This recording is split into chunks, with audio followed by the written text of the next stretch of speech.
было очень плохо.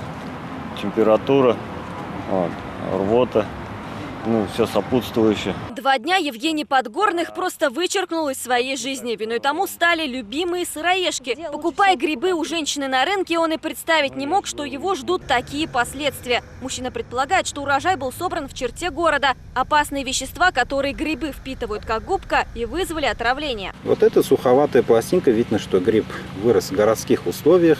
Он уже сухой, рос он в сухую погоду.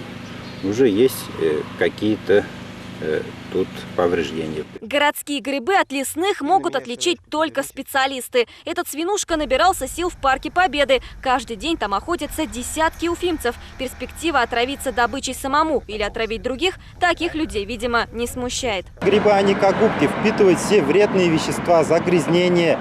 Также возле автомобильных трасс у нас высокая концентрация свинца.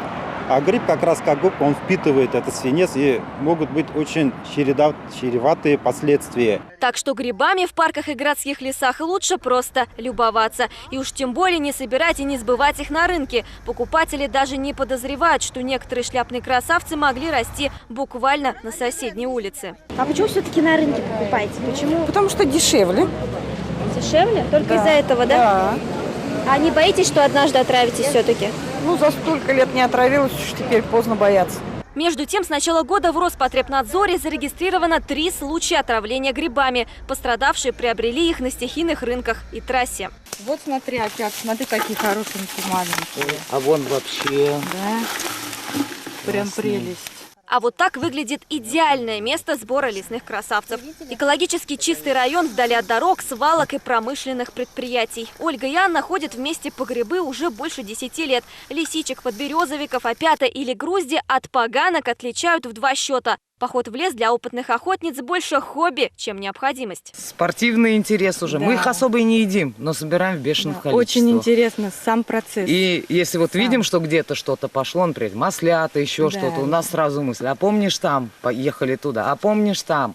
Хотя как таковые, мы, говорю, их даже едим редко. Новичкам девушки не рекомендуют собирать грибы самостоятельно. Существует риск прихватить из леса не съедобный оригинал, а двойник. Даже находясь в лесу, важно помнить, что у некоторых грибов есть ложные двойники. Вот, например, эти опята только похожи на опята. На самом деле это поганки. Сигналом того, что что-то не так, служит яркий цвет, броская пятнистость и слизь на шапочке.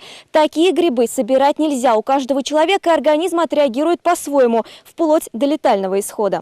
Если времени и желания на поход в лес нет, то специалисты рекомендуют приобретать грибы у проверенных знакомых или в супермаркетах. Таким образом, свести к минимуму риск отравления.